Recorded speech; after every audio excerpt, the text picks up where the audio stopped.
नवनवीन व्हिडिओ पाहण्यासाठी व आमच्या सोबत राहण्यासाठी चॅनलला सबस्क्राइब करायला विसरू नका। तर बघा, बदली प्रक्रिया संदर्भात काय महत्त्वाची आलेली माहिती आहे, ही अत्यंत महत्त्वाची आहे। सर्वांना कळवण्यात येते की बदली पोर्टलवर संवर्ग 1 व संवर्ग 2 मध्ये लाभ घेऊ इच्छिणाऱ्या शिक्षकांची नोंद करण्याकरता सुविधा सुरू झालेली आहे। संवर्ग 1 सर्वप्रथम अवघड क्षेत्रातील रिक्त पदे भरण्यासाठी अवघड क्षेत्र राऊंड चालवला जाईल। बघा, आता या बदली प्रक्रियेमध्ये सर्वप्रथम अवघड क्षेत्रातील ज्या शाळा आहेत त्या जागा भरण्यासाठीचा राऊंड सर्वात आधी चालवला जाणार आहे। तर या समोरील बरोबरवर क्लिक करावं। आपल्याला जेव्हा फॉर्म ओपन होईल तेव्हा आपल्याला तिथं अवघड क्षेत्रातील रिक्त भरण्यासाठी अवघड क्षेत्र राऊंड चालवला जाईल असं लिहिलेलं दिसेल। त्यावरती आपल्याला बरोबरचं क्लिक करायचं आहे। यानंतर तुम्हाला बदलीतून सूट हवी आहे का असा प्रश्न पुढे येणार आहे।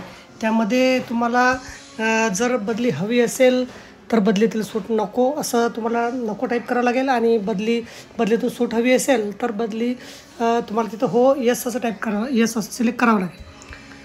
बदली हवी असल्यास होय निवडावे, नको असल्यास नाही निवडावे। यानंतर विशेष संवर्ग भाग 1चा प्रकार निवडायचा आहे। सेल्फ किंवा स्पाऊस म्हणजे स्वतःचा आधारे लाभ घेत असला तर सेल्फ निवडावं, पती किंवा पत्नीच्या आधारावर लाभ घेत असल्यास आपल्याला पुढचं बटन निवडायचं आहे। त्यानंतर संवर्ग भाग 1चा उपप्रकार निवडायचा आहे। स्वतःच्या आधारे असेल तर 1 ते 14 पैकी जो लागू असेल तो पर्याय निवडायचा आहे। जोडीदाराच्या आधारे लाभ घेत असाल तर 15 ते 20 क्रमांकापैकी लागू असलेला क्रमांक निवडायचा आहे। नंतर OTP टाकून आपल्याला सबमिट करायचं आहे। नंतर संवर्ग 2साठी काय आहे, सर्वप्रथम जिल्हांतर्गत बदली अर्ज शासन निर्णय मुद्दा क्रमांक 4, 3, 5 मध्ये नमूद केल्याप्रमाणे विशेष संवर्ग भाग 2चा लाभ घेण्यासाठी शिक्षकांनी सक्षम अधिकाऱ्याकडून प्रमाणित केलेले 30 किलोमीटरचा दाखला उपलब्ध करून तो सादर करणं अनिवार्य आहे। मी ही प्रमाणपत्रे सादर करण्यास असमर्थ ठरलो तर माझा अर्ज रद्द करायचा अधिकार मुख्य कार्यकारी अधिकाऱ्यांना आहे, हे मी मान्य करतो असं तिथं लिहिलेलं असेल। त्यासमोर बटनावर तुम्हाला क्लिक करायचं आहे। नंतर सध्या तुमच्या जोडीदाराच्या शाळामधील अंतर 30 किलोमीटरपेक्षा जास्त असायला हवे अशी सूचना लिहिलेली दिसेल। त्यावर तर आपल्याला संवर्ग भाग 2 मधील प्राधान्य क्रमांक निवडा असं दिसेल। यामध्ये खालील ड्रॉपडाऊन मेनूमधील अनुक्रमांक 1 ते 17 जो लागू असेल तो तुम्हाला निवडायचा आहे आणि OTP टाकून सबमिट करायचा आहे। आपण निवडलेले पर्याय OTP टाकून सबमिट केल्याशिवाय ते ग्राह्य धरल्या जाणार नाही।